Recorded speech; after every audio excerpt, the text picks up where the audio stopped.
आज हम वर्णन करेंगे प्रायिकता में एडिटिव थ्योरम के और मल्टीप्लिकेटिव थ्योरम के बीच अंतर, यानी कि योग प्रमेय और गुणात्मक प्रमेय के बीच में अंतर। एडिटिव थ्योरम में जब कभी भी दो घटनाएं परस्पर अपवर्ती हों, म्यूचुअली एक्सक्लूसिव हों। म्यूचुअली एक्सक्लूसिव घटनाओं का मतलब ये है कि दोनों घटनाएं एक साथ नहीं घट सकती हों।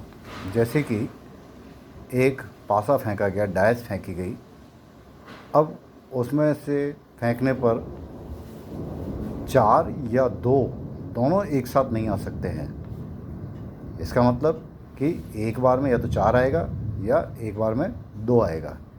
ऐसे ही ताश में से अगर एक पत्ता खींचा जाए तो पत्ता वो लाल हो सकता है या काला हो सकता है।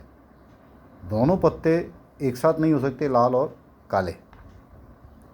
इसी प्रकार अगर 2 डायस फेंके जाएं तो 2 डायस फेंकने पर जो संख्याएं आएंगी उनका जोड़ या तो 6 हो सकता है, या 8 हो सकता है, या 10 हो सकता है, या 2 हो सकता है, 3 हो सकता है। लेकिन एक साथ 2 डायस फेंकने पर 10 का योग या 5 का योग एक साथ नहीं हो सकता है।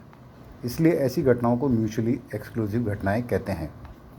तो इसलिए जब कभी भी दो घटनाएं जब म्यूचुअली एक्सक्लूसिव होती हैं, जैसे प्रोबेबिलिटी ऑफ ए हम डिनोट करते हैं P ब्रैकेट A, और प्रोबेबिलिटी ऑफ V को इंडिकेट करते हैं P ब्रैकेट B, तो दोनों की प्रोबेबिलिटी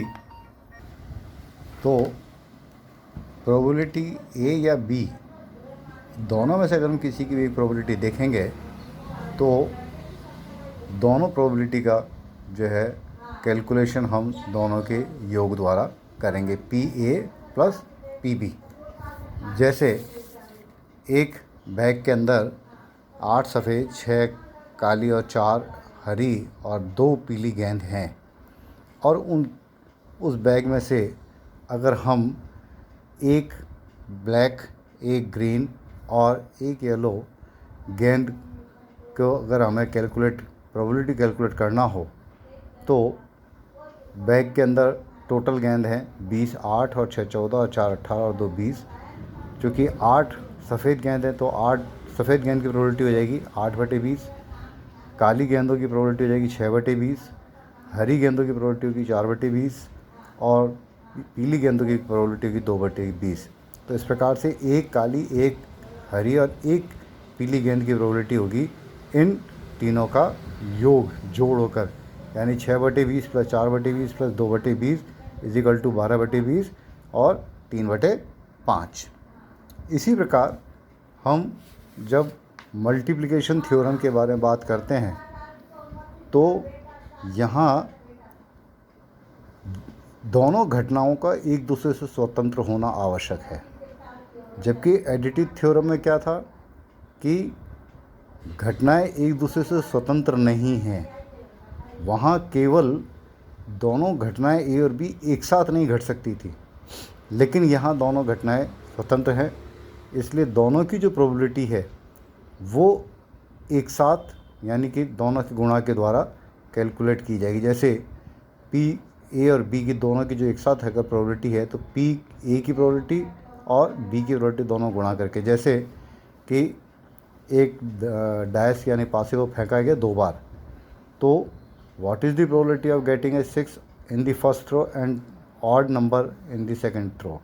यानी कि अगर एक डायस को 2 बार फेंका गया तो 6 आने की प्रोबेबिलिटी पहली बार में 1/6 होगी, और सेकंड थ्रो के अंदर प्रोबेबिलिटी ऑफ ऑड नंबर 1 3 5 की, यानी 3 ऑड नंबर होंगे उनकी 3/6 होगी। इसलिए दोनों की जो जॉइंट कंबाइंड प्रोबेबिलिटी है वो 1/6 इंटू 3/6 के बराबर होगी।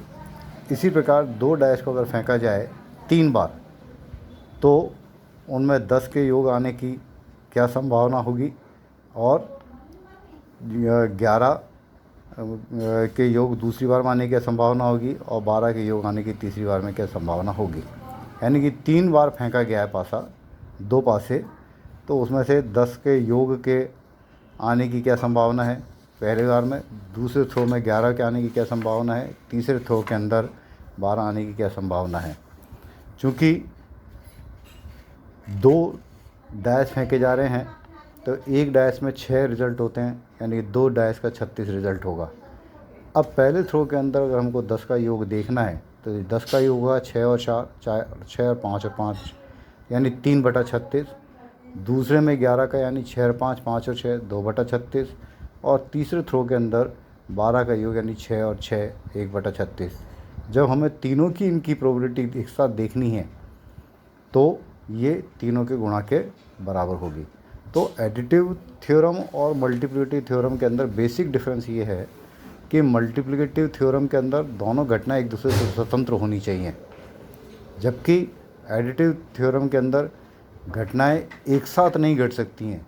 वो एक दूसरे से स्वतंत्र तो नहीं है लेकिन एक साथ नहीं घट सकती हैं। इसलिए इस बात का विशेष रूप से ध्यान रखा जाना चाहिए।